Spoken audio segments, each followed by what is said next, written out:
I always wanted to camp in a forest, surrounded by nature, and get away from the city. So when my family suggested we go camping for our summer vacation, I had a lot of desire to go there. But little did I know that this vacation would turn into the scariest experience of my life. We packed our things and left for the campsite. It was a long drive, and therefore far away from civilization.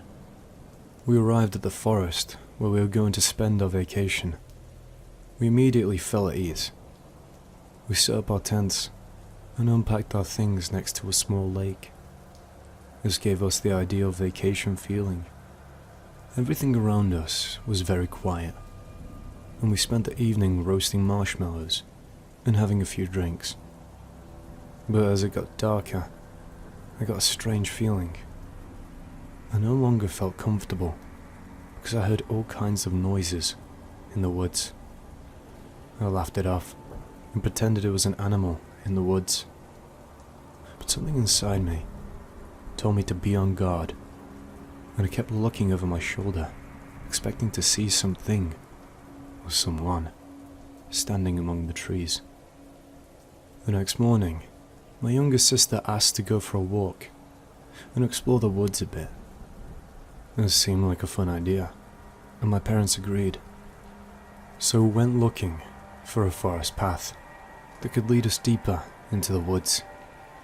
After we found a path, I soon noticed strange symbols carved into the trees. There were some kind of signs. "Look at those symbols," I said to my sister as I pointed to one. She found nothing suspicious about it and said maybe it belongs to someone who had to remember the way. But the symbols seemed very mysterious, at least not something you normally encounter on a random walk. I began to feel less comfortable the further we walked. The deeper we went into the forest, the stranger the feeling became. At one point, we came to a clearing. Suddenly, we heard scary, ghostly sounds echoing in the distance. It seemed like a low, growling, guttural sound, mixed with whispers. I tried to pin it on the wind, but my instincts told me something was wrong. My sister tugged on my sleeve. With a startled face, she asked, "Did you hear that noise?" I nodded, but pretended it was nothing special. Probably just wild animals. Still, the feeling that we were being watched grew stronger, and I couldn't shake it off that we were not alone. My father suggested that we go back to our camping spot. As night fell, the sounds in the forest became louder and less subtle. We crawled into our tents and tried to distract ourselves with a movie we had downloaded on our laptop, but it was of little use. There was an atmosphere outside that could not be trusted, and we all felt it. Suddenly, we heard a tremendously loud scream that pierced through our bones. It sounded human, yet different, but we couldn't put a name to it. I never felt such a fright in all my life. My parents grabbed flashlights to investigate. With pounding hearts, we got out of the tent and shined our flashlights around us.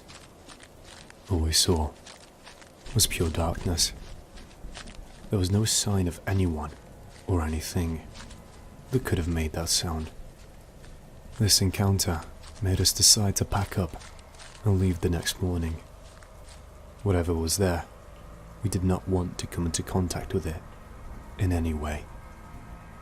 I couldn't shake off the feeling of dread as I lay in the tent and tried to sleep. But the longer the night went on, more strange events followed. The tent shook violently, as if something wanted to scare us. My sister screamed, and my parents held each other. "We have to leave now," shouted my father, quickly throwing our things into the luggage bag. As we hurriedly made our way back to the car, we heard footsteps coming up behind us. My heart was pounding so hard, I could hardly hear anything else. Finally, We reached the car and drove away as fast as we could, leaving the haunted forest behind us. But the horror of that night stayed with us and left us with only questions. We still cannot explain what we experienced that summer in the woods. I only know that something evil lurked there, and it was something terrifying that we were not prepared for. The symbols, the strange sounds, the feeling of being watched. It remains a mystery.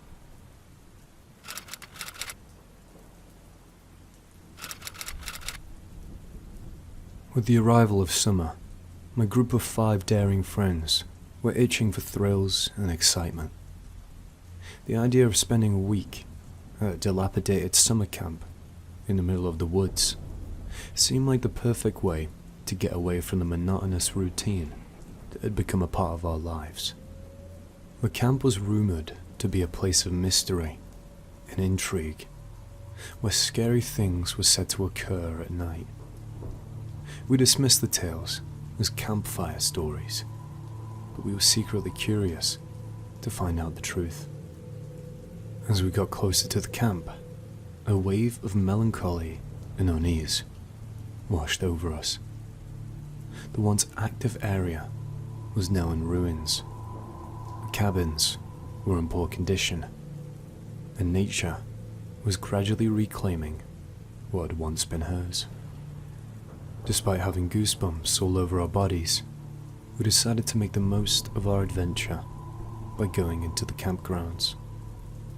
Laughter and exploration abounded during the first few days. We shoved one another into the cabin's darkest nooks, while reciting ghost stories and trembling uncontrollably whenever a breeze blew through the trees. We walked the overgrown paths deeper into the wilderness with each step. But as the week went on, a subtle shift started to take place. The campfire mysteriously rekindled after we put it out. We could hear cabin doors closing from a distance, and we began to experience strange occurrences, such as hearing someone walking in the distance. Those strange occurrences, one evening, increased in volume as we huddled around the campfire and felt as though someone was keeping an eye on us. A tense silence descended upon our group as we exchanged anxious glances. Though we made an effort to explain the noises away by blaming the wind or animals, we knew in our hearts that they were coming from something else. As the days passed, the unease turned into fear. One of our friends reportedly saw a male figure standing among the trees, doing nothing. 2 of our friends left the camp early in the middle of the week because they had had enough of the strange events and growing fear. The rest of us, intent on remaining united, tried to convince ourselves that everything was just a series of coincidences and our overactive imaginations playing tricks on us. But that fateful night changed everything, and it came after that. It was a stormy evening, and the dilapidated cabins were being pummeled by the rain. As a group, we took cover in one of the cabins while attempting to find solace in one another's company. Raindrops pelting against rooftops echoed in the woods as thunder roared outside. There was a lot of noise, but we could make out distinct footsteps coming toward the cabin. Someone appeared to be cautiously approaching us with slow, deliberate steps. As we became aware that we weren't alone, panic set in. The door creaked open, and as it did so, we clung to one another, hearts racing. The figure of a man in torn clothing that appeared to date from another era stood there in the dim light. We felt our shivers run down our spines as a result of his intense gaze. As the man entered the cabin, his eyes were fixed on each of us in turn, and none of us dared to speak. One of my friends eventually managed to stutter out, "What do you want?" The man remained silent, despite the twisting smile on his lips. He seemed to be reading our darkest fears from within, as if he were looking directly into our souls. The man emerged as quickly as he had appeared, then turned and walked away back into the woods. We sat there, frozen with terror, trying to make sense of what had just happened. We waited in suspense, terrified that the man might suddenly reappear as the storm persisted. A glimmer of hope appeared as morning got closer. We came to the conclusion that it was time to leave that awful camp. A frustrating surprise awaited us when we hurried to the car, however. No matter how hard we tried, the engine would not turn over.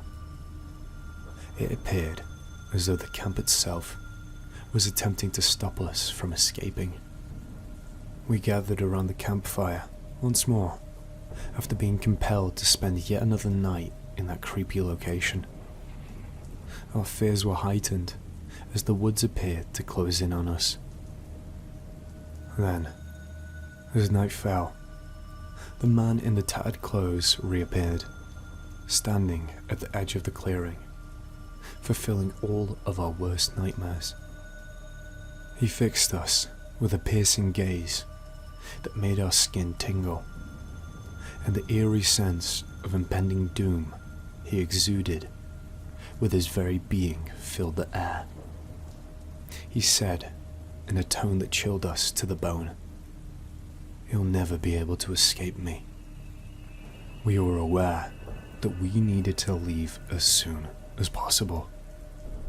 We dashed through the woods, leaving everything behind, with branches grazing our faces and the sound of the man's laughter resonating in our ears. We found assistance after stumbling onto a nearby road while being terrified and exhausted. However, long after we had left, the horrors of that deserted summer camp remained with us. The strange events were reported to the authorities. After a few months, we got news that a man was living in one of the cabins in that forest.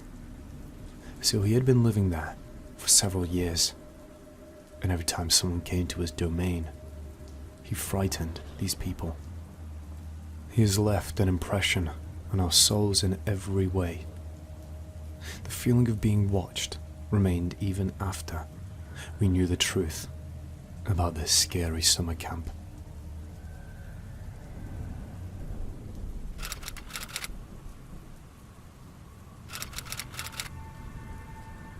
Our summer vacation sunny afternoon was when it all began. Despite the scorching sun being high in the sky, we were feeling an adrenaline rush.